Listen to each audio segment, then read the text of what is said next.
What's going on, team, man? Good to see you guys. Um, it's a beautiful day, beautiful Monday. It's exciting, Memorial Day.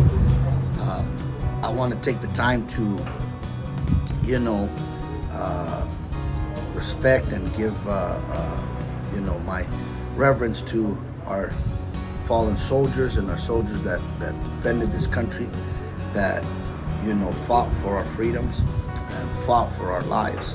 I've always said that I'm grateful for my rights, because a lot of people, fought and died for me to have my rights. They did their part, and we should all do our parts as well, and honor all of the veterans in this country, the wonderful veterans, the wonderful soldiers that have sacrificed for us. And I'm grateful to each and every one of them. I never joined the military, but I always have an enormous amount of respect for those who did and gave their service, they had the calling to be, soldiers. And so their bravery and their sacrifices does not fall on an ungrateful country. We've always been grateful. We're a grateful and a wonderful nation that loves our soldiers. So love all of you guys, and those active service, those who are not in service, who are retired. Grateful to all of you. So I wanted to start off with that on this wonderful Memorial Day. And the other thing I wanted to talk about is, something for my agents and for a lot of you people out there in YouTube land. And one of those things is, while I enjoy my cigar and my Turkish coffee, I come down to it's called the Las Vegas Cigar Outlet. It's where I come. I work out every morning. I have a routine, and this is part of it. And I finish off right before I get to work, I finish off, having a cigar here. I usually have one of Roger's hand roll cigars, Maduro, and it's really good. Tastes delicious. But what I wanted to get into today for you guys is I wanted to get into something that so many people in this world can utilize. And it's called the elephant in the room. And I'm going to say that again. It's called the elephant in the room. When I sell or when I talk to people, you have no idea the power that you have when you address the elephant in the room. It's crazy. Why do so many people avoid it? Why do so many people avoid a touchy subject, a subject that you should address right then and there? They do it even in marriages.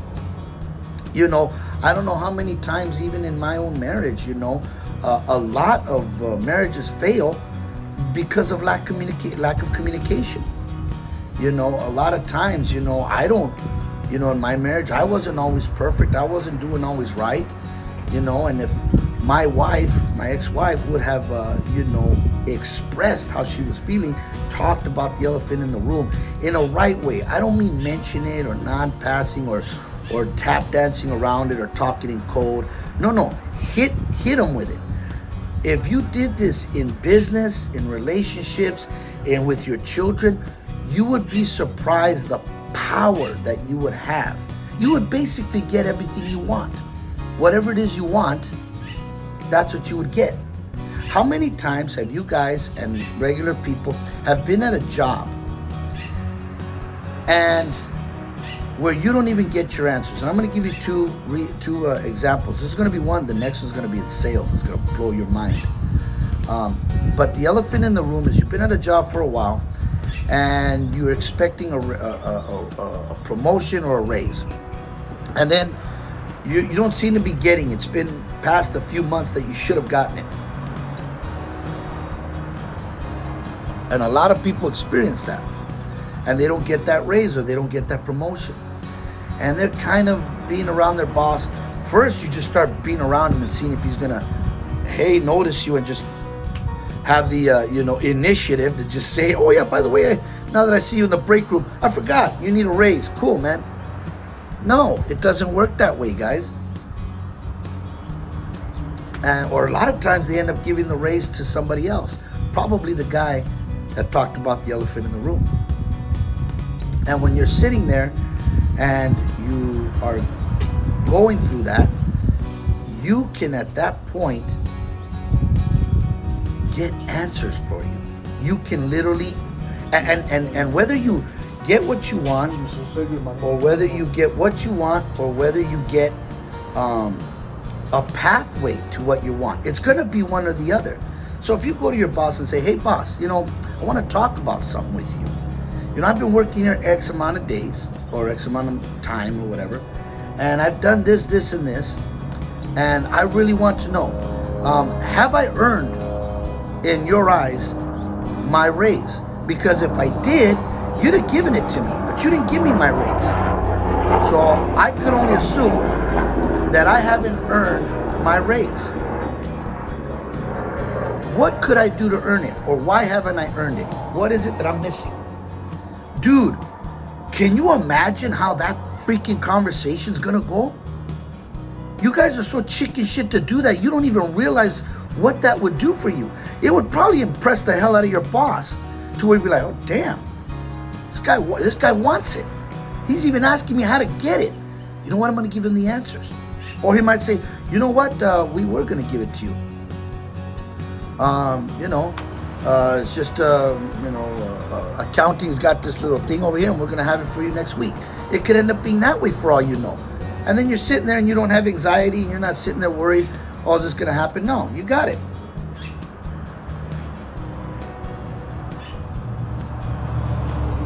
So then, or he'll tell you, you know what? Every time I ask you to do something extra or stay over a little bit later, you don't want to unless I'm paying you overtime or whatever. I've taught my daughters, even at their own jobs, to always serve, to always do more than what you're getting paid. Do it in everything you do. Even if the boss don't reward you, you'll be rewarded through your efforts.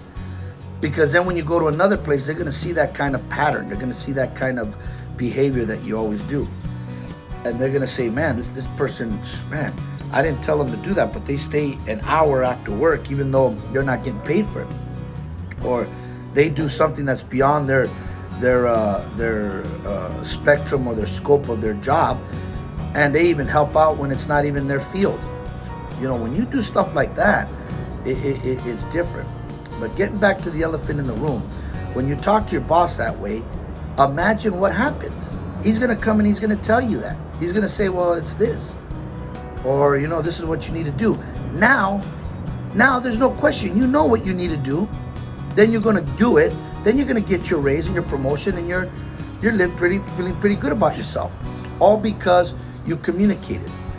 Tony Robbins always says, if you wish to improve the quality of your life, improve the quality of your communication. I agree. Improve the quality of your communication.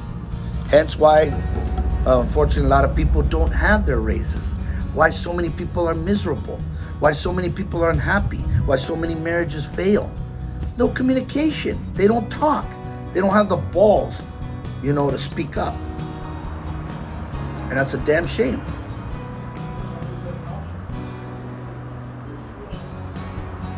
I've always been that guy where, I speak up, man. If I used to tell my dad, if I want a red bike, I tell him. No, not that one, Dad, that one. No, I speak up. And now in the elephant in the room, when it comes to real estate or sales, my agents that work for me, each and every one of them understands a concept of where they're not allowed to accept, let me think about it. They're not allowed to accept that. They can't. When you get a client, excuse me, just adjusting the camera.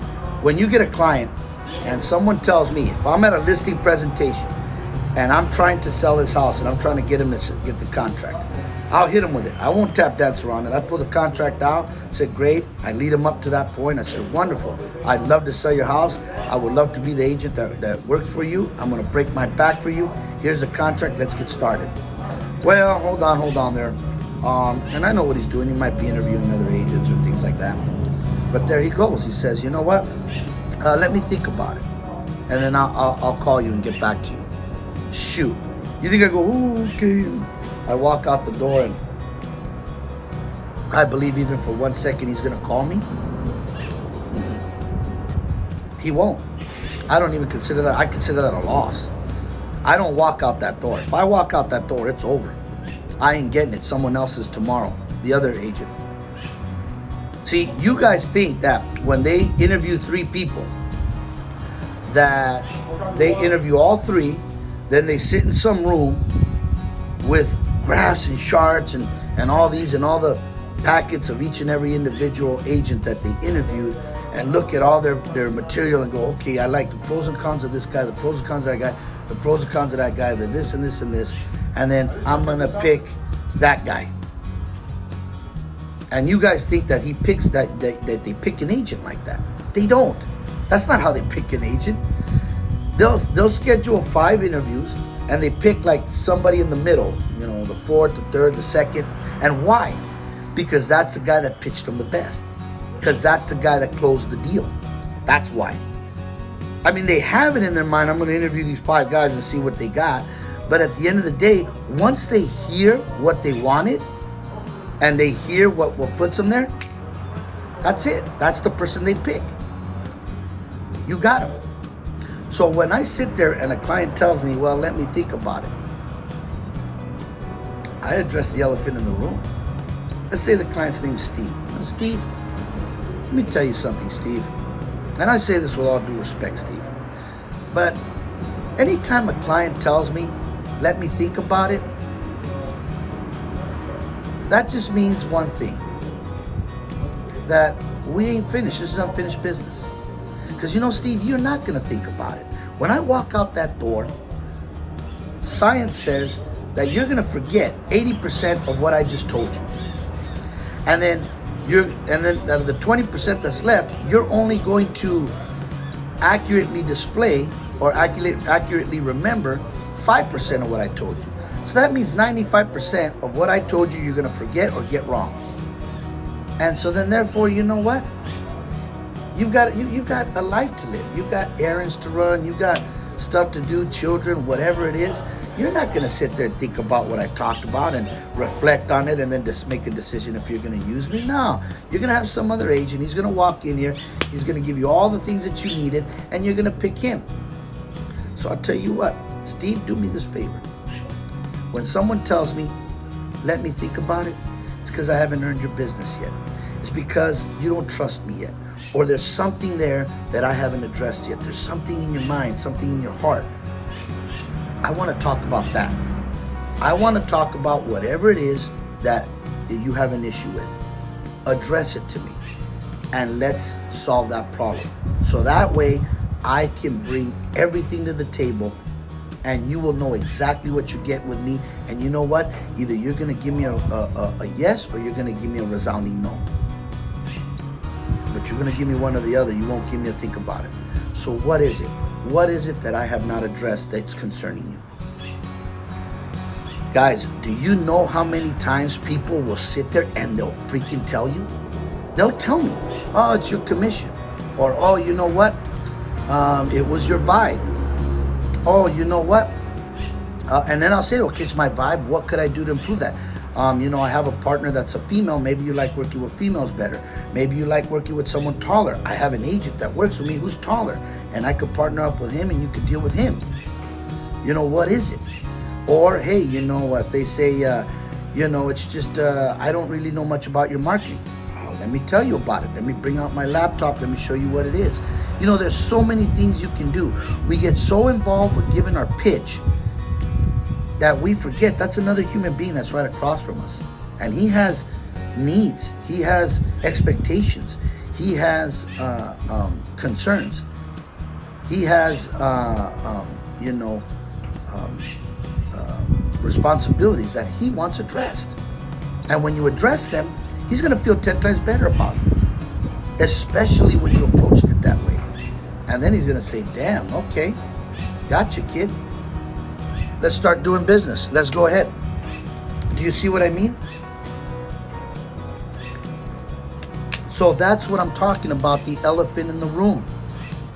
Anytime you're in a situation If you and that other person feel uncomfortable about something, talk about it.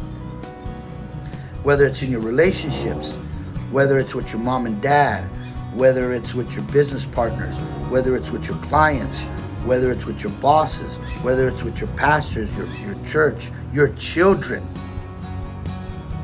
You know, I talk to my daughter. You know, I walk in, and I say, hey, you know, I don't make a comment. I say, hey, you know, daughter, I don't like the way, you know, you're living, or I don't like the way you have your room not cleaned up. This is not healthy. You need to address this. Is this how you want to live? I hit them with it. Or, hey, man, are you doing drugs? You sure, man? Then, you know, we're tossing cells here, baby. We're doing like it's prison. I start throwing my daughter's mattresses. I start looking, you know, start checking inside, you know, their water bottles with a pencil, you know, all kinds of stuff, baby. I address the elephant in the room. That's my daughter. I want to make sure she's all right. I don't want to be that parent that sits there and says, oh, well, you know, how many times do we see this too? And I'm going to hurt somebody. I'm going to hurt somebody right now. How many times you see those parents that are crying over their child's casket because they OD'd? How many times you see those parents sitting there, well, you know, I didn't know my son was dealing with depression and he killed himself and this and that. Well, it's probably because, you know, a lot of times you're not addressing the elephant in the room. You ever take that kid out for a walk? You ever take that kid out to the desert, you know, walking around and maybe on a hike and say, hey, man, what's going on with you? I noticed that you feel a certain way, man. What is it? Talk to me. Are you clinically depressed? Say it. Say it to him, man. Hey, are you clinically depressed? Huh? Are you an emotional wreck? You suffering from bipolar disorder? Hit them with it. What's the worst that could happen? Oh, yeah, I am, and I was thinking about killing myself, man. So, you know, don't talk about it so I could achieve that. No, man. They're going to say, oh, damn, Dad. Yeah, I've been dealing with this, man. How many times that happened? And I'll say this, man. I'm going to hurt somebody. Shame on you people. Shame on you people who don't communicate. You lose your marriages. You lose your spouse, or you leave your spouse or whatever, and you do what you do, but you didn't communicate with them. Shame on you too. Because it takes two to mess it up. It doesn't take just one, you know. But if you don't get that promotion, and all because you didn't never said a word to your boss, man, the hell with you. You didn't deserve it. You didn't earn it. Nobody's going to hand you nothing in this world. I hate that word, by the way, deserve. I'll give a video one day about the 4 Ds that I don't like being said. 4 Ds. You know, doubt, deserve, divorce, and the fourth one is, I'd have to look at my notes. And I forgot what it is. I forgot the fourth one. Someone maybe could put in the comments and tell me what I forgot. And by the way, now that I take this time, please, like and subscribe, to my channel and do all that stuff, so that way you guys can stay up to date on all these things. But I forgot the fourth one, the fourth D. But you kind of get my drift. I'm going to do a video on that. But having said that, guys, yes, address the elephant in the room. Address the elephant in the room. Don't be another, tragedy, or don't get what you want because you were too polite or too nervous or too scared to talk about what's really there. Okay? Because you know what? That's a darn shame. That's a darn shame. I don't like to see people fail. I don't like to see people in pain. I like to see people succeed. I like to see people achieve their dreams. I like to see people get what they want. And when you stand back and you see it, you ever see a kid who gets that bike that he wanted on Christmas? That's the shit, man. I'm like, damn, look at that. You see his face all elated, and then you get to see that and enjoy that. That's cool, man. How come everybody gets all happy when you see somebody, when you're at a wedding, you see two people come together? Man, I'm so happy for them. Look at that. How can anyone feel resentment towards somebody else's success? I hate that. That's horrible. I hate people who wish bad things on people. I wish bad on nobody. I don't even wish bad on the people who've done me harm. Heck no, man. I wish them good stuff. I hope whatever it is that's bothering you, brother, that you end up being better in your life. So that way you're not, getting mad at others or doing bad things to other people, man. I hope you're all right. So That's what I got for you today, agents and my friends and family. Love you guys, you know. And again, as always, you know, have a blessed and wonderful day, man.